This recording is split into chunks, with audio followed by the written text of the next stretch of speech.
Hey everybody, welcome to episode 144 of Is This Thing Working? Good morning, Denise. How you doing? Good morning. I'm doing awesome today. Glad to be here with everybody. I love it. It's nice in East Texas, ready for the weekend. TGIF. Thank it's God. Friday. Yes, it is. Yes, And it is. Friday's my favorite day of the week because of the podcast that we do. We do miss headlines, things that Trump's going to be doing over the weekend. Yep. And basically a lot of the things that we didn't have a chance to talk about even yesterday, the day before, man, it's been a crazy week. We can't get it all crammed in a half-hour show. I know, man. It's crazy. By the end of the show, we still have 4 or 5 topics that we have out there, and we just don't have enough time. You know, there's so much going on. So we're here to give you signal, not noise. And before we start the show, though, Transform your business with Shopify, the leading e-commerce platform designed for entrepreneurs of all levels. Shopify makes it easy to create a stunning online store with customizable templates and a user-friendly interface. Manage your inventory, process payments, and track your sales, all from one seamless dashboard. With built-in search engine optimization and marketing tools, you can reach more customers and grow your business faster. Plus, Shopify's secure and reliable hosting ensures your site is always up and running, backed by 24/7 customer support. Join over 1 million businesses worldwide who trust Shopify to power their online stores. Start your free 14-day trial today at Shopify.com and see how easy it is to sell online, inline, and everywhere in between. Take the next step toward e-commerce success with Shopify. thank you for supporting our sponsors. And please click that link below. We appreciate all of your help. And we want to take this moment to thank everybody. Y'all, you are the best audience ever. We are growing every single day, every month. We see our numbers just below. They're exploding everywhere. So we want to thank you. Thank you for listening to us every single day. And also, before we start this show, we want to state these are our opinions and our assertions. If you agree with us, tell your friends and share the show. Also, stomp that like button and please follow or subscribe wherever you see the name Is This Thing Working? And our podcast is available for download on all platforms like Apple, Spotify, YouTube, and wherever you listen to podcasts. Also, you can get to every show and podcast on our website at www.isthisthing-working.com. So check us out. And don't forget to download that Rumble app so you can follow the show, and you will receive instant notifications when we go live Monday through Friday at 2 p.m. Central Standard Time. Also, make sure you subscribe. On Rumble, it says subscribe, not follow. So subscribe to Rumble so you can get our notifications. And thank you all so very much for listening every single day. Let's get on with the show. What's the first thing that we do every single day? Trump Watch. Here we go. There we go. From Just the News. Attorneys for former President Donald Trump filed a motion on Thursday for New York Judge Arthur Engoron, who oversaw Trump's civil fraud trial, to recuse himself after a lawyer allegedly offered the judge unsolicited advice on the Trump trial. Engoron ruled against Trump in his civil fraud trial in February, and as we know, he ordered the former president to pay a whopping $355 million in penalties plus interest as part of New York Attorney General Letitia James's civil fraud case against him. Trump's attorneys, Alina Abba and Clifford Robert, also called for his recusal, Judge Engoron's, in a 24-page motion after lawyer Adam Lightman Bailey told NBC4 that he spoke with Engoron about the case.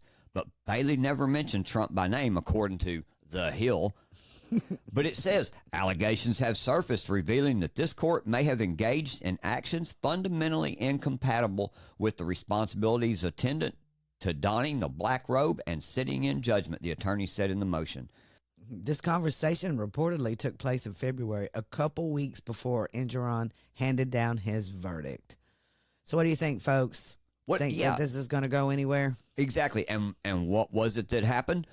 That Enron acted unethically in speaking to an outside lawyer about the Trump case has prompted an investigation by the New York State Commission on Judicial Conduct. NBC New York reported, citing anonymous sources. One major part of the potential ethics violation centers on Engeron allegedly accepting expert advice without disclosing it to either party. Haba and Clifford, they claim that the judge's inaction on informing them of the supposed advice meant he participated in 3 months obfuscation. But it says here the New York Code of Judicial Conduct exists to ensure that litigants are afforded a fair and impartial trial, Abba said in a statement. Justice Engeron's communication with attorney Adam Leitman Bailey regarding the merits of this case, however, directly violate the code and demonstrate that Judge Engeron cannot serve as a fair arbiter. It is clear that Judge Engeron should recuse himself immediately.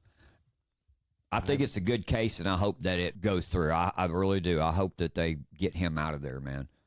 You know, something needs to happen. Every one of these cases we know, we have discussed on our show, are just out of control. They're using all kinds of lawfare against President Trump, and it's in $355 million. What the heck? Okay, and even with this right here, and it going to the appeals court, just like with this gag order, I would have, man, even being in New York, I would have still thought that, man, they'll lift that. They won't. You know what I mean? But they didn't. Yeah. So it's crazy. You know, it's hard to, I guess it's hard to call what they're actually going to end up doing with that. Well, they're going to ignore it. That's like they always do. Yeah. You know, and shoot it down because they want to do everything they can to take money away from President Trump and to put him in jail. One of the things that President Trump, he was all over the place yesterday. So we have an article here where it says Trump vows to debate Biden on migrant crime after 2 charged with killing child in Texas. This migrant crime stuff is really getting out of hand. Yes, it is. But I don't understand what debating Biden about this is really going to do, except for the fact that, I mean, because we already know it. Everyone knows that this is happening. It's migrant crime everywhere. You have the mainstream media over here laughing and saying that the conservatives are just making a big deal. It's fear porn and everything else. But it's happening. Sure, it's happening. In my opinion, if you want to win this debate with President Biden about the migrant killings, about the importance of illegal immigration being stopped, our border being closed like it should be, the one thing you can say with all certainty, like we've pointed out, these killings wouldn't happen if you had the border closed. Because just like with little girl in Houston, just like Rachel Morin, just like the little 13-year-old girl in New York, every one of these people had crossed the border illegally. Every one of these people were detained, but then let go and re-entered. Not once, not twice, sometimes as much as 3 times, 4 times. And if we didn't have an open, porous border like we do, like the Biden administration has just allowed, this would not be happening. President Trump did say on Truth Social, this was his statement. He said, he's a disgrace to the office of president. He's a disgrace to America. I look forward to seeing him in the fake debate on Thursday, which I agree with that 100% because it's all about Joe Biden and what he gets to do. Let him explain why he has allowed millions of people to come into our country illegally. And I'm telling you, what do you think their talking point is going to be? Can you guess? Probably. It's going to be, oh, you people are just so horrible that you don't want other people from other countries to be here. You're racist. You're racist. It's all about emotion with them. Even though we're on the side of the emotion right now, when a 12-year-old walks with 2 guys to a bridge and they're talking, and you know these guys are talking her up. You know what I mean? Yeah, who knows? Yeah, who knows what they've actually said to her? You know, at that point too, they could have walked up to her and threatened her and told her, "You walk with us, you be." Who knows, man? I don't know. But to me, when I was looking this morning at the news and I seen this beautiful girl picture of her, and it broke my heart. It's just like I get chills every time I think about it. Now it's like in my head. It could be one of our grandkids. We have a 12-year-old granddaughter. The exact same thing. I'm floored that this is happening in America. Yeah. over and over again, and even more floored that it's happening in Texas. And it's a shame that the America that we grew up in the 70s and even up into the early 80s, yeah, people didn't lock their doors back in those days. You know, you can remember over and over, time and time again, man, you know, going to your grandma's house or your aunt and uncles or your friends down the street, man. And you literally could just tap on the door and open the door, walk in. You know, it wasn't the formal knock on the door, wait till... No, man. Because everybody was a family. Well, you know, yeah, all of our neighbors. We felt safe. We felt safe. Yes, we did. And people don't feel safe in our country no more. And one of the biggest reasons that we don't feel safe in our country anymore is because of migrant crime. That's exactly right. But President Trump was around like you said, he was all over the place yesterday. He was even on a podcast. On the All In podcast. And they discussed a lot of different topics, kind of like the Logan Paul podcast that President Trump was on with them. They discussed a lot of different topics. One of the topics that they brought up on the All In podcast was about the JFK assassination. And Colin Rugg reports this. He said, He says, Donald Trump says he believes the CIA was behind the effort to keep the JFK records hidden, vows to release all those records while joining the All In podcast. Here, listen to him here. You said the first thing, or one of the things you wanted to do, was release the JFK file. And then you said later, I saw it and I wasn't really ready to do it. And then I saw a clip where you changed your mind and you said, I think we're ready to see this file. And I'm just curious. What's in it? What? No, Tell us right now. What happened? Like what? Yeah. I actually did do it. I released a lot, as you know. But when it came to the whole thing, I was hit by some people that worked for me that are great people that you would respect. And they asked me not to do it. And I'm saying, why? Tell me why. And they said, sir, I think it needs a little more time. And I released a lot. But I said, if they feel so strongly, I respect the people and would have done that again. But this time, I'm just going to do it. RFK says the CIA killed his uncle. Do you believe that? Well, this wasn't CIA that asked me, but I think CIA was probably behind it. But they didn't. They would have preferred that I not release the rest of it. So we did give quite a bit. It's going to be done early on. A lot of people want to see that. And whatever it may say, I won't say. I sort of have an idea. But whatever it is, it'll be very interesting for people to see. And we're going to have to learn from it. So who do you think it was that told him? Pompeo. You think it was Pompeo? I do. Yeah. Yes, because it's come out several times that he was against it.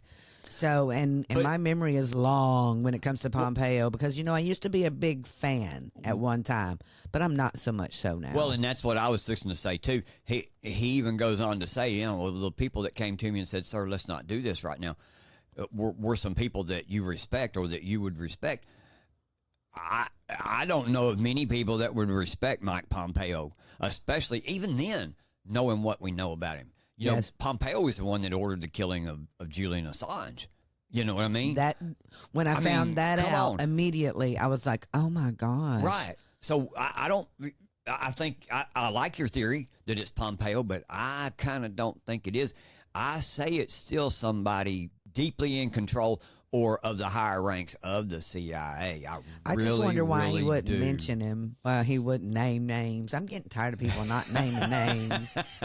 You know what I mean? I mean, hello, tell us. Right. Tell us what it's all about. You right. know, tell us all of it. But of course, you know, he wants to be president again. He can do a whole lot more when he is. And that's what they're afraid of. Sure. That's why they go after him like they do. You know, because he is going to actually give the American people what they've been asking for years and years.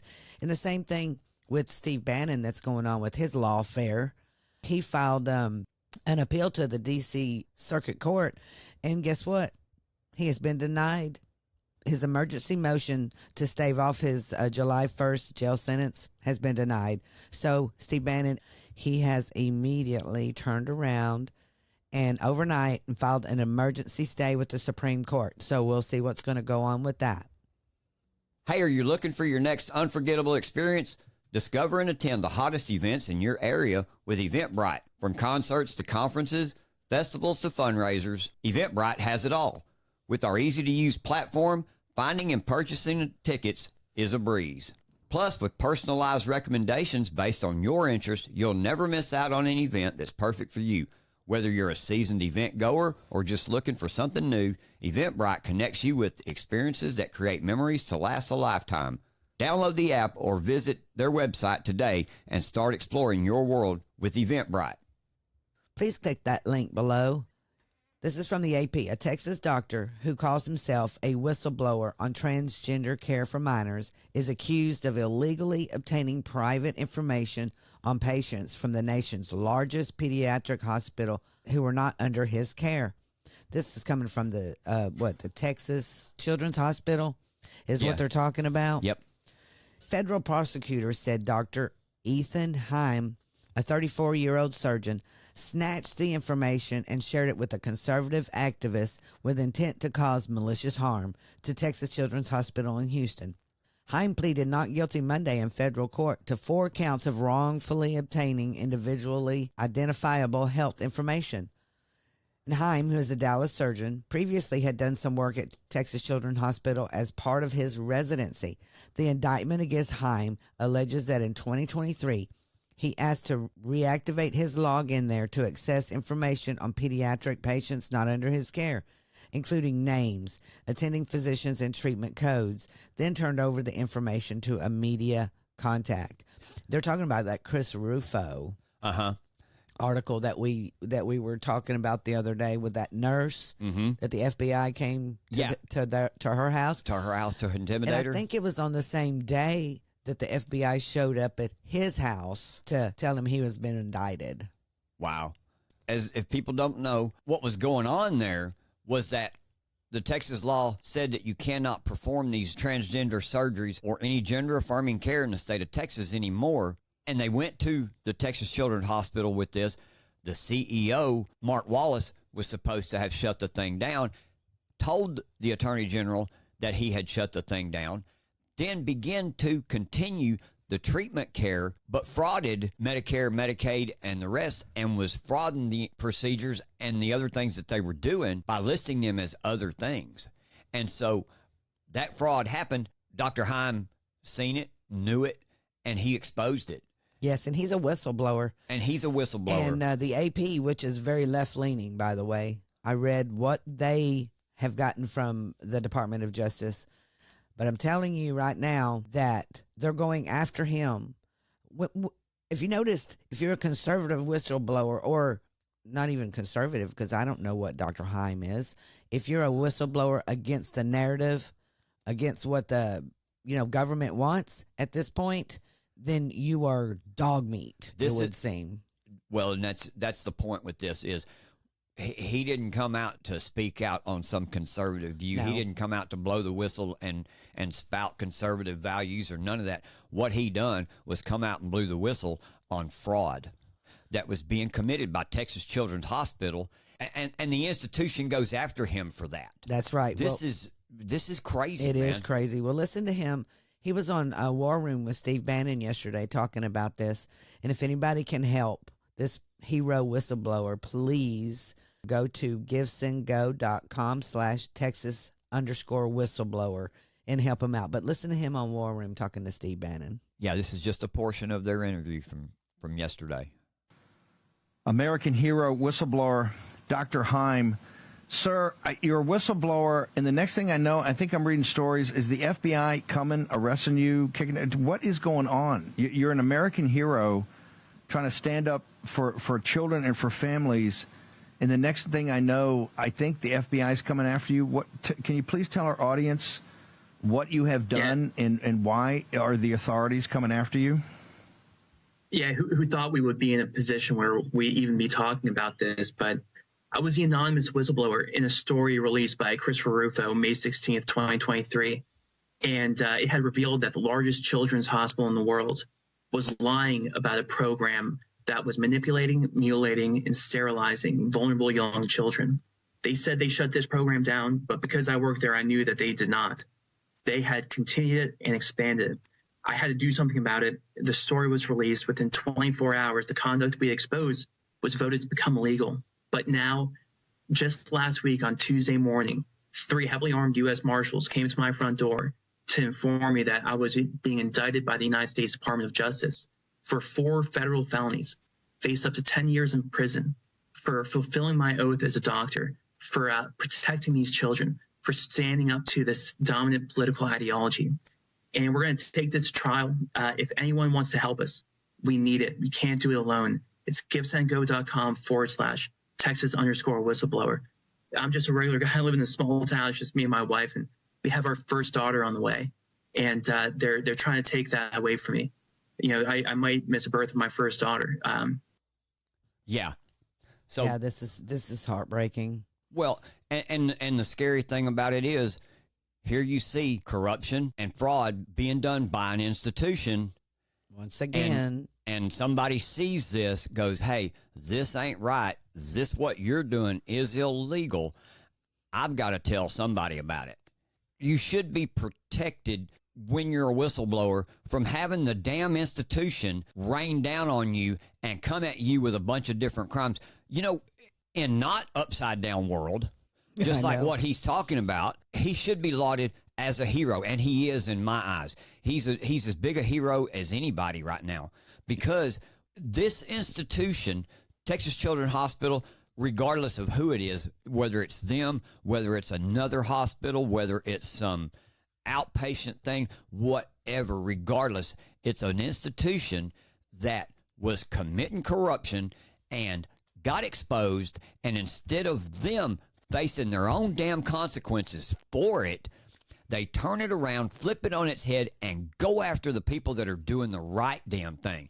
Man, this pisses me off. You know I what mean, this to no does end. also? That this stops people from being whistleblowers. Yes, it does. You know, I mean, look at the FBI whistleblowers that came out, and then all of a sudden they're like, you know, talking about FBI is great and all this. You know, they're defending the FBI, even though the FBI went after They them got because pinched. they were They they were whistleblowers. I Yep. mean, this is out of control. We had some missed headlines that we want to get to real quick. One of them is very important. Yeah, this is just as important as what we're talking about being in an upside down world. Yesterday, too, there was also a story that came out by Gateway Pundit, and it said that Archbishop Carlo Vigano, a friend of the faithful and totally dedicated to the church and sharing Jesus Christ in all he does, has been notified that he's being summoned to the Vatican. Our friend, Archbishop Vigano, has stood up against the destruction of the church, COVID mandates that crushed individual rights worldwide, and stolen elections.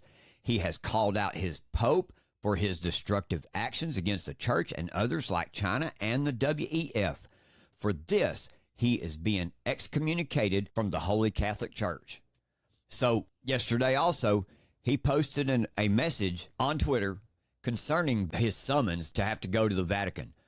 He said in that announcement, he said it is necessary for the episcopate, the clergy, and the people of God to seriously ask themselves whether it is consistent with the profession of the Catholic faith to passively witness the systemic destruction of the church by its leaders, just as other subversives are destroying civil society. Globalism calls for ethnic substitution. Bergoglio promotes uncontrolled immigration and calls for the integration of cultures and religion. Globalism supports LGBTQ ideology. Bergoglio authorizes the blessing of same-sex couples and imposes on the faithful the acceptance of homosexualism while covering up the scandals of his proteges and promoting them to the highest positions of responsibility. Globalism imposes the green agenda. Bergoglio worships the idols of Pachamama. He writes encyclicals about the environment, supports Agenda 30, and attacks those who question the theory of man-made global warming. He goes beyond his role in matters that strictly pertain to science, but always and only in one direction, a direction that is diametrically opposed to what the church has always taught. He's mandated the use of experimental gene serums, which cause very serious damage, death, and sterility, calling them an act of love in exchange for funding from pharmaceutical companies and philanthropic foundations. His total alignment with the Davos religion is scandalous. Wherever governments at the service of the WEF have introduced or extended abortion, promoted vice, legitimized homosexual unions, or gender transition, encouraged euthanasia, and tolerated the persecution of the Catholics. Not a word has been spent in defense of the faith or morals that are threatened or in support of the civil battles of many Catholics who have been abandoned by the Vatican and the bishops. He calls out this church. He calls out the Vatican. And I said this on Facebook today. I said that whatever the Vatican is nowadays, it's not a church anymore. Everything that the leadership is doing is completely antithetical to God's word and to the faith of the Catholic Church. Everything that we've seen. Think about this. They excommunicated Bishop Strickland and Tyler over his support or for his calling out what happened at Dodger Stadium this past year, too. Yes. He got excommunicated there. What the hell is going on? I can tell you what the hell is going on. There's evil. This is evil. It is very evil. And there are people that call him a fake pope. I totally agree with them because this is not what a real pope would do. well, this goes Just for funding. And that's what it's all about to me. You know, he's getting paid. He's getting paid lots of money from the pharmaceutical industries, and I can guarantee you from the Biden administration. from the government. From the government. To push their agenda. From the WEF to push their agenda. Well, you know what? The Catholic Church was losing tons and tons and tons of money at that time. You know, and they could be bought, obviously. Who can buy the Catholic Church? Who has that much money? Apparently, everybody in this paragraph that he talks about That is can just do that. amazing to me. And look, it's not so much that these people offered him all this money. It's the fact that they took it. They took it's the it and fact that they're It's the fact. doing their narrative. Well, it's the fact that they shelved their morals. They shelved what was right. They put it over here to the side in the greed and the lust for the money. They're all about power and control, the same as the governments are.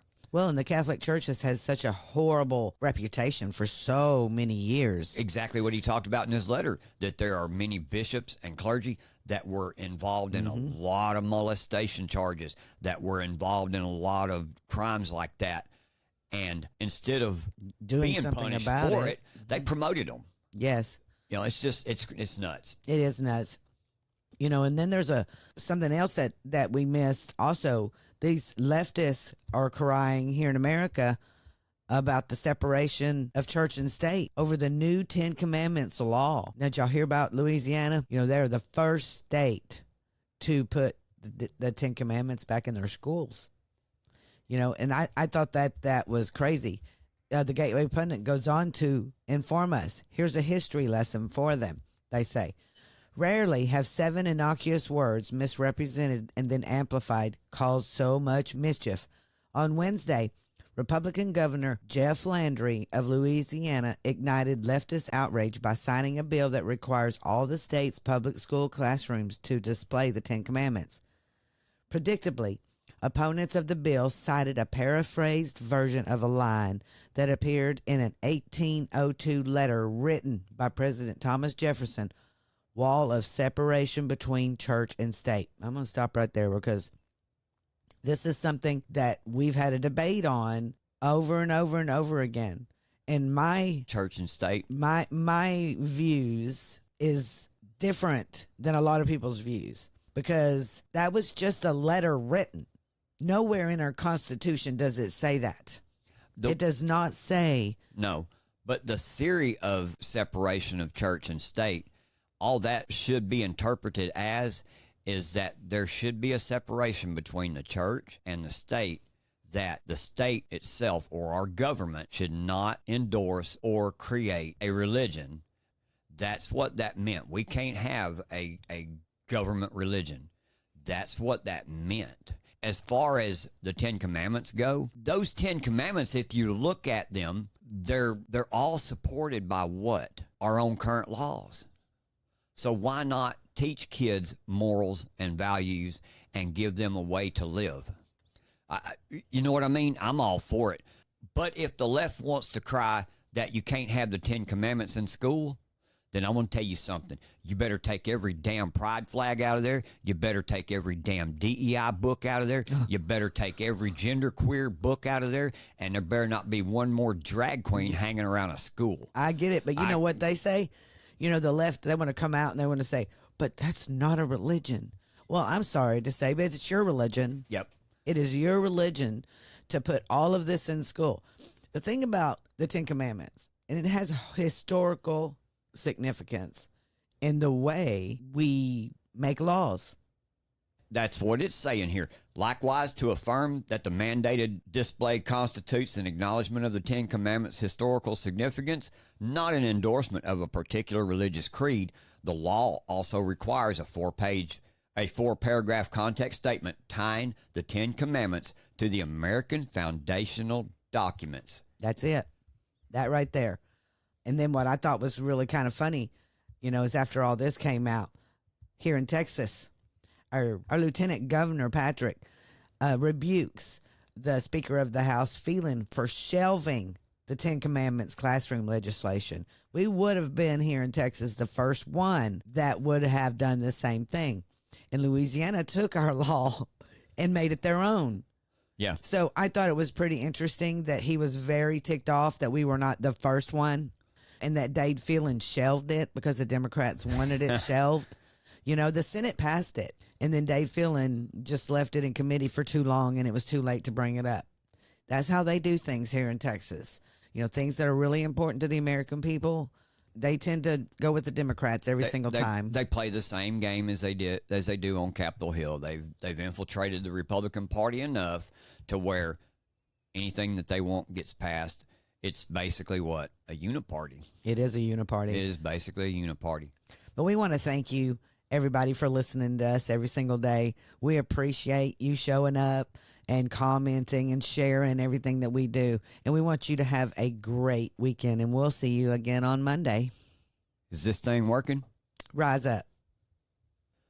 Well, hey, everybody, that's it for today. Thanks for listening, and I hope you've enjoyed the show. Hope you've learned some things about what's going on around us in the nation and in your communities. We couldn't do this without your continued support either. We appreciate all of you showing up, taking the time to listen to us today. So please, like I say, make sure to hit the like button, share our show with all your friends. We'll see you next time on Is This Thing Working? And as always, I'm James, and that's my lovely co-host over there, Denise. and we'll see you next time. We're out.